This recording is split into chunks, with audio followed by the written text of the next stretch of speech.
So I don't normally talk about race on my channel, right? Because honestly, I don't really ever find it important. Honestly, right? Because the experiences I had growing up, I have seen what the true battle is all about. Now I say this all the time, but I mean it from the bottom of my heart. The true fight that humanity should always be facing, as anime as it sounds, as childish, as fantasy as it sounds, as goofy as it sounds, is good versus evil. The true fight is doing what's right versus doing what's wrong. That's it. It doesn't matter if you came from the Caribbean islands. It doesn't matter if you're from Iceland. It doesn't matter if you're from Europe, from Paraguay, from Australia, from America, from Canada, from Mexico. Do what's right versus do what's wrong. And that's been my primary concern for a long time now, right? So, to me, speaking about topics of like race and gender and sexuality, it's a bit goofy. To me, it's a bit goofy, right? And I'm gonna, make another video where I kind of talk about why that is so goofy to me. And probably might be a video coming up soon. But today I just kind of want to open this video up by saying I generally don't talk about issues of like identity too much anymore. Usually I used to during video responses to like feminists and social justice warriors, but like as just the thing I'm concerned with, I'm just not very concerned with it very often, the identities themselves. But the reactions, the stereotypes, the way we treat each other, that's what really bothers me, right? And that's kind of partly where this video was born, because I mean, it's interesting to me because like I said, while I don't really ever talk about race and stuff like that, I do still have a great like joy of being a black person, which a lot of people probably wouldn't expect that, right? For numerous reasons, right? There've been plenty of times I've been rejected, for being black. There's been plenty of times I've been stereotyped for being black. There's been plenty of times I've had the worst expectations thrown of me, and there's been times where even I myself have been, even I have thought less of hood niggas or gangster type niggas and niggas in general, right? Even I fall prey to it as well. There's lots of really awful imagery and like stereotypes of black people, and there aren't really a lot of like positive or heroic ones that are like really pushed into the forefront of honestly of like black culture. We don't normally get like Martin Luther King Jr. We don't normally get like T'Challa from Black Panther, who honestly is a little too polished as a hero. I would, especially in the Marvel What If series, but I'll chat about that and again some other time. We'll talk about that. But there's not like a lot of like that grand like heroic strength that I could find in the mainstream like hood black culture, because that's really what most people think when they think of like black culture and form. They think of niggas, they think of hood niggas, they think of running the streets, they think of gangster activity, thugs, being hard, being tough, be having a lot of attitude, a lot of like outward boisterous strength, right? Or a lot of audacity. Rather, more accurately, there's a lot of audacity and a lot of apathy, and definitely the conditions of like project areas, it does make sense that a lot of black people would evolve to be as such. And I don't use that word loosely. I truly mean like evolve to be as such, that they would adapt to their environment in such a way. But I think that one of the biggest kind of problems I have is I've noticed that when it comes to black ladies, I stumbled upon this channel, and I guess I should have always known this, but it never really hit me hard until I saw this channel from Mahogany Pink. And it was one of the first times I'd seen, and I heard snippets of this just like through osmosis, just like through existence. But it was one of the first times I'd seen like a concentrated area where a lot of black women came together to just kind of talk about how much they didn't like black men. And it just kind of rubbed me like the wrong way, right? For lots of different reasons, like I said, you probably wouldn't expect me of all people to kind of be, I wouldn't say proud, because pride is kind of contingent on things that you do. But I'm happy, I'm glad that I'm a black person, despite the fact that even when I was younger, I was very insecure about it. And even then, I'm not really even entirely African American genetically. I don't know what I'm not, just genetically I'm not. But when people see me, they see a nigga. Let's just be real, right? If most people, well, okay, I get mixed reactions, but overwhelmingly people think I'm black. Every now and again I get like some people think I'm mixed, but overwhelmingly people, they know I'm a nigga. They know I'm black, right? And I just always thought it was kind of funny with this, just the fact that like I've had people tell me that like that I'm an Oreo, and I'm black on the outside and white on the inside. And I just, even as a kid, that never drove with me. I never accepted this idea that somehow I was spiritually white, right? And a lot of time, like, why you talk white? You know, you guys, probably a lot of other, young black men or black ladies that speak properly, right? Probably have got you talk white from a young black person that for some odd reason just found that they can't enunciate words correctly, whose vocabulary is just a mix of slang and mushed gargle, right? It's like, speaking properly. It's not being a white. First of all, I think the obvious point of contention there is you probably should never equate speaking properly to being a white person. That kind of shows your, I hesitate to say, internalized racism. As a young black individual, if you can't speak properly, that's okay. I'm not going to make fun of you for it. I say that as I make fun of them for it. I'm not gonna think poorly. I can accept that not everyone's gonna have a proper education, but I'm not gonna accept that that's a standard of being a white person. I'm not gonna accept that I'm spiritually white, especially when there's like a lot of shit that white people do that I just don't do. I relate more to black people than I relate to white people because, hey, newsflash, I grew up around more black people than I did white people. My family being overwhelmingly black, you know what I'm saying? So, most of the people, it's like I'm spiritually white because I like anime and I like a little bit of rock music. First of all, truth to be told, I actually prefer rap music a lot more than any other. I love rap music more than anything else. A lot of people wouldn't know that, right? Because I don't normally talk about it, but rap is my favorite genre. I don't like the nonsensical mumble nonsense and gargle and trap music. Well, some trap music is pretty cool, but really, I like actual poetry. I like Immortal Technique. I like K Reno. I like Lupe Fiasco. I like people that have something to say. B.O.B. B.O.B. Those people I haven't mentioned that in a long time, but I like people that got stuff to say. And so, but to tell me I'm spiritually white is just something I can never really co-sign with. I can never accept. Because I've seen lots of white people, and I've kind of seen like the pseudo posh attitude white people have, like this kind of comfort in society, this kind of like naivete that white people have. It's not all white people, obviously not. Like white people who grew up in the projects or rednecks, definitely, they don't have this. But that suburban kind of milquetoast white man that's just kind of doing the thing, just going through the motions, kind of like culture with white people. That kind of sheep-like mentality. There's a lot of sheep in white people. I'm not a sheep. I'm not saying I'm a Black Panther or anything, but I'm not a sheep. Maybe I'm a Arctic fox. Wait, no, because Arctic foxes are white. You know what I mean. The point that I'm making, guys, is that I just never drove with this nonsense. White people, or especially like rednecks will go out into the wilderness and hunt deer. Nigga, do you know how much time you have to hunt a deer?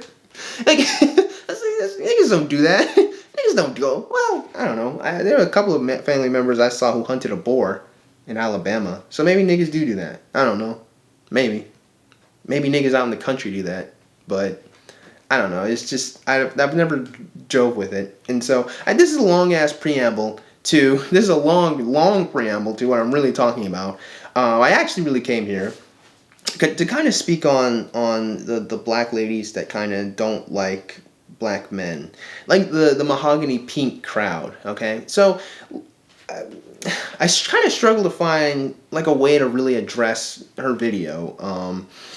My long-ass preamble mostly existed to kind of show you guys that, I love being black. I like being a black person. I just am not a hood nigga. I'm just not a nigga, all right? I'm not into running the streets. I'm not into drugs. I'm not into weed, and I'm not into slang. I'm not into that stuff. But I like fried chicken too. No. But no, I do like the spirit of being an African American person quite a bit. I do like the strength and tenacity of rising through adversity. That is a story of black people. I really love it. And so there is a bit of like defensiveness I get, for being a black person. Not only just from having adversaries who were black, but I've also had adversaries who were white. So to me, again, the grand battle is always what's wrong and what's right. It's never what's black and what's white, right? So it's when I kind of see channels like Mahogany Pink, I kind of throw up in my mouth a little bit, because I see a lady who kind of is very myopic in her view, especially of young black men like around her, right? It's gonna see a lot of the apex fallacy coming up, but it is still important to talk about, because this is not a stereotype and this is not a view that should permeate, especially with young black ladies, especially with ladies in general, but black women in particular, is just not something I can co-sign with. Not only because of my experience with trying to date black women, but just kind of the reality of the situation and just how important it is that we kind of get this right, because there's too many stereotypes and there's too many people have the very comfortable idea that there are no good black men, or black men don't raise their families, or black men don't raise their children, black men don't care, black men are just gonna leave, and just black men are gonna cheat. There's no good black men.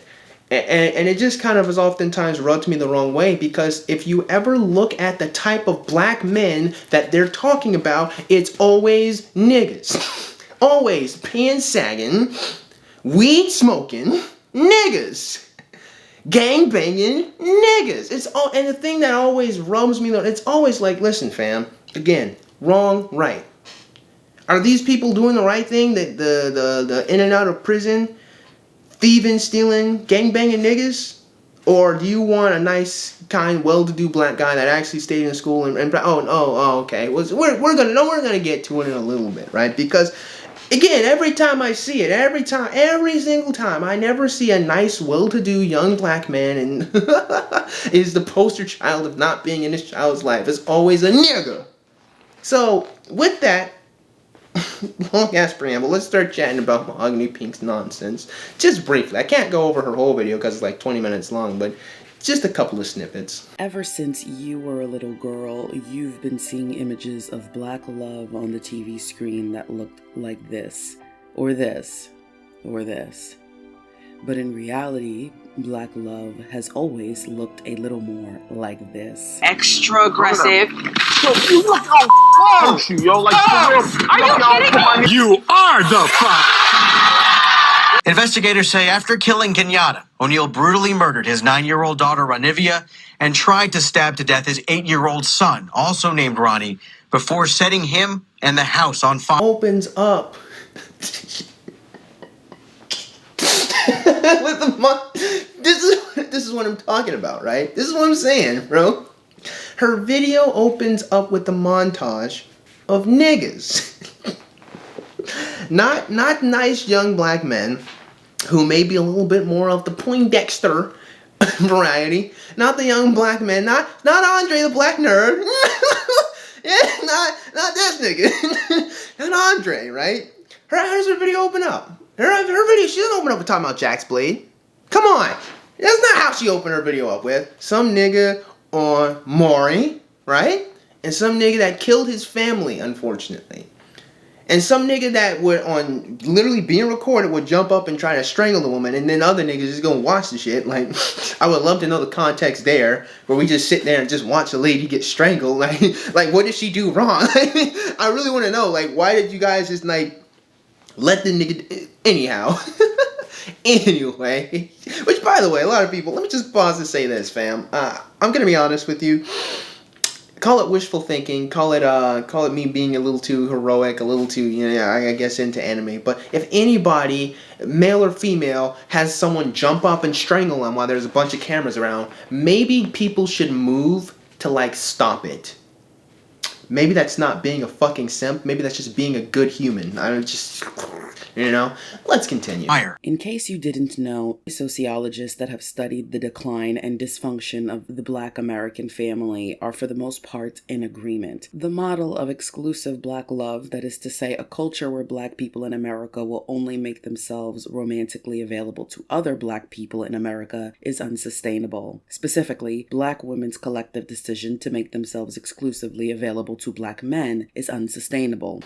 Now I'm going to stop right here because I completely understand where she is coming from. Not the fact that it's unsustainable, but like the idea itself. Because I've noticed this too with a lot of black women. Black women, I think overwhelmingly so, more than like any other race, and I could be wrong here. I'm just speaking from my personal conjecture. From what I've noticed, black women do seem to overwhelmingly have much of a stronger preference for being with black men. Black women are loyal, so to speak. Now, it's not everyone. You just gotta remember, human psychology is complex, and there's lots of generalities we can create. But one general trend I think a lot of people can see is like, even with like the swirlers, like usually that's more like mixed black women and more highly educated black women. I'm just gonna be honest with you. And even then, highly educated black women still typically, usually, if you were to flip a coin, I wouldn't I say flip a coin, but like if you were to bet on probabilities, you're probably gonna have a much higher probability, like a 70% margin, really. I'm just making stuff up, but it's gonna probably be most black women, educated or not, are going to prefer to try to be with black men, right? Now, what type of black men do they oftentimes prefer to be with?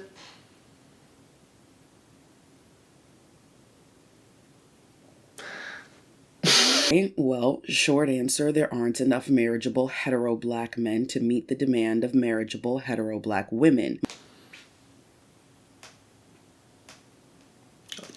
Just wait. Most experts name mass incarceration as the leading cause, but whatever you... Mass incarceration.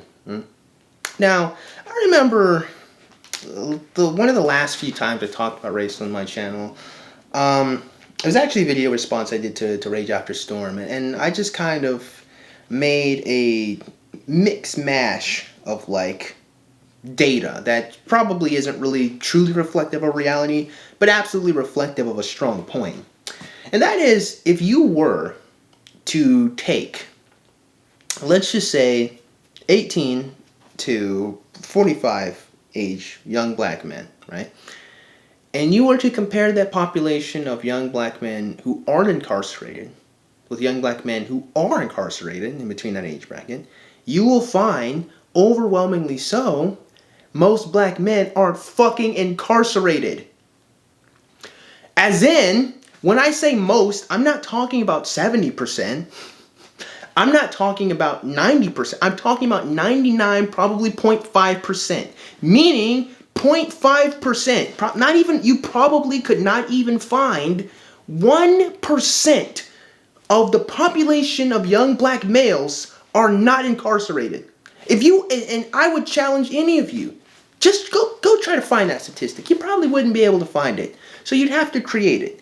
Go try to find the demographics of black males between 18 to 45. And then try to find the demographics of incarcerated black men. And compare and contrast the amount of incarcerated black men to not incarcerated black men. And just see what you find. And just wait and see what you find, right? Just wait. Over incarceration. Don't get me wrong.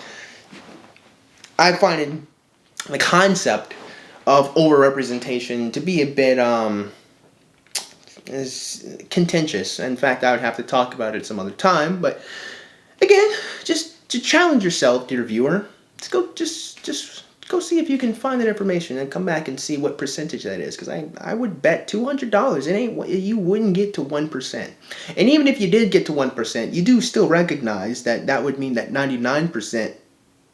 Continue. You think the issue is, the fact remains that the community has a shortage of gainfully employed black men who can support a family and are looking to marry a black woman. The thing that I find particularly interesting, you ever notice how like women will spend about the same amount of time as young men in pursuing education? Hey, you ever notice that they also go to secondary school? Usually, a lot of them finish high school, and then a lot of them go and they get college degrees so they can get high-paying jobs. Hey, I wonder, why is it that women will spend so much time gaining high-paying jobs, but will then not try to become providers to their families, and instead will expect the men who didn't have the same opportunity as them to become the providers of their families? But second that question, why is it that black women who have spent so much time in higher education can't do basic math? Basic math being that if I take my income and I combine it with my husband's income, we will have double the income. Assuming you guys make the same amount of money. Why must you solely rely on his income?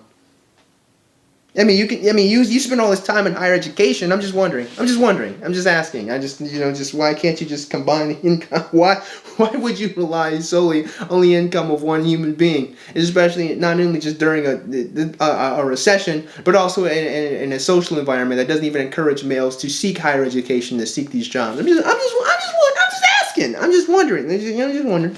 Short by about several million, in fact, and this is causing a host of problems. In his book, The Racial Hierarchy, evolutionary psychologist C. Paul Grandison explains that when you have a sex ratio imbalance like the one that Black America has, specifically one that favors the men, the result is that the men become aggressively and deceptively hyper-competitive for short-term sexual relationships. They stop looking for love or marriage, and they're definitely not monogamous. Oh, you mean financially wealthy niggas? Essentially, they try to build a harem for themselves. Because they have this power, they're able to set the terms of relationships, and naturally, they choose terms that are in their favor, ones that get them the most commitment from a woman while offering the least in return. This changes the behavior of the women looking for a committed partner, and they become much more sexually active earlier in the relationship in an effort to try to lock down a partner. And I have to be honest with you, this adaptation is remarkably stupid for women, but I guess evolution isn't really about what is intelligent or what makes sense, just kind of what works. But I have to say, ladies, if you have adapted to such an environment, think critically for all of but one moment. If these men are primarily, and by primarily I really mean only, concerned with your sexuality, why would you highlight only your sexuality in order to keep him around? Oh, I understand. The only way I can keep him around is because the only thing he cares about is having sex with me. But you having sex with him doesn't make you special when he has lots of options. If that's the only thing you could do, it's also the only thing that Anne Marie could do, and Susan, and Jackie, and Jasmine.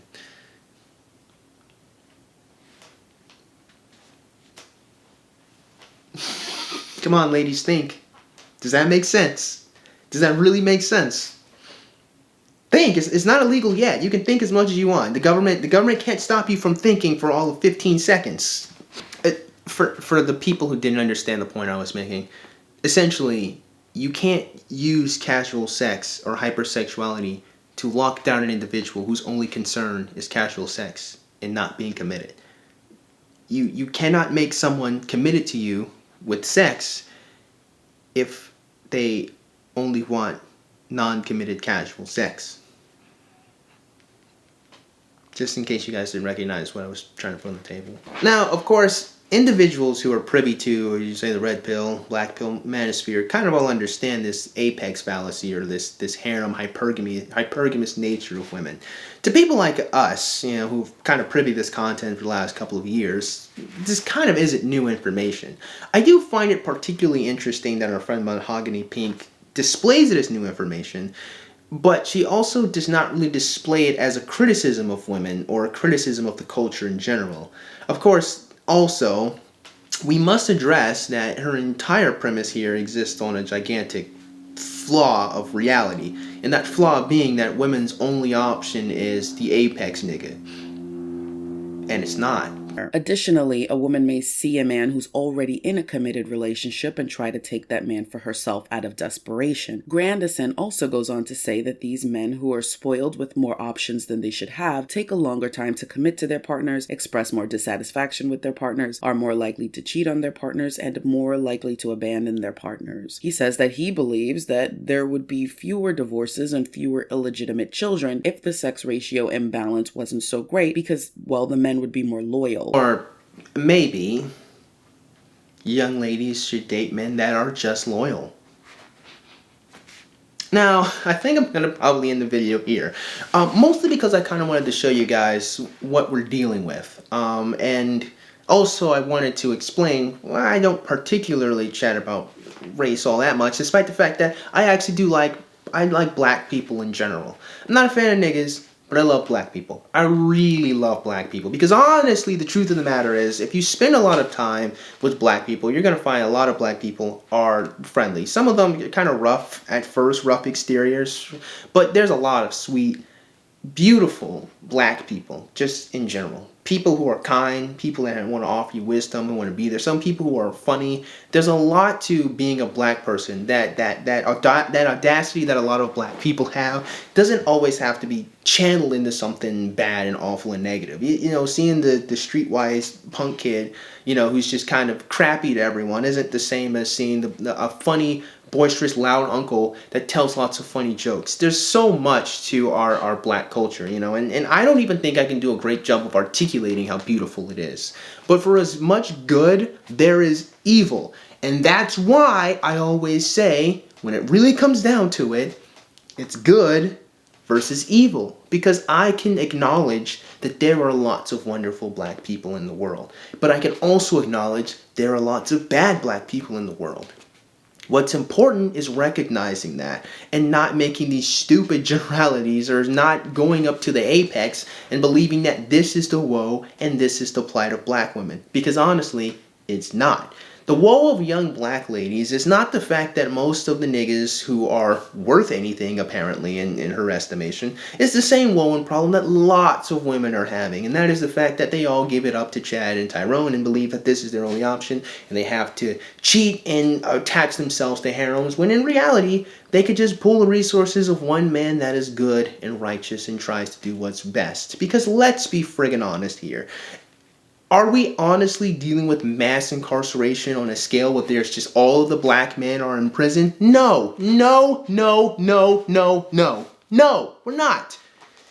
What we are dealing with is that for some odd reason, lots of black ladies love niggas. They want to be with niggas. And until black women stop and look at themselves and say, we pick niggas, we pick the shitty black men that want to cheat, who are hypersexual, who don't care, who are into weed, who are into drug dealing, until they come to terms with the fact that those are the type of niggas they want, I honestly feel like we just leave them to their own devices. But here's what I'm not going to accept. I will accept that black women want niggas. If you want niggas, have the niggas. Have as many niggas as you want. I really don't care. But I will not accept, from this point forward, I'm going to keep talking about Mahogany Pink and women like her. I will not accept from this point forward that there are not good black men in the world. I will not accept that from anyone. I will not accept people denigrating black culture. I have met too many great black people. I have tried too hard myself to be a good man to people, to sit here and allow this filth to prosper. The truth of the matter is, I don't really even think that this is just special or unique to black men. I've kind of just throughout the course of my entire YouTube channel talked about how wonderful men can be despite the fact that there's evil in the world. But I will be tackling a little bit more of Mahogany Pink's nonsense because I'm so friggin' sick and tired of people not acknowledging the reality. And the reality situation is there are lots of great black men in the world. And we need to stop this nonsense of just letting niggas run the asylum, basically. And letting niggas be the poster child of what black culture is. And letting the worst interpretation of being a black person be the thing that's in everyone's mind. It's bull. And I'm not going to let the shit slide no more. So with that being said, I assume hope you guys got something out of today's video. You probably didn't, but if you did, man, you know, go and click the like button. Shoot, go and click that subscribe button. Comment in the comment box below. And as always, you guys have yourselves a great day. I'll see you cool cats soon. Adios.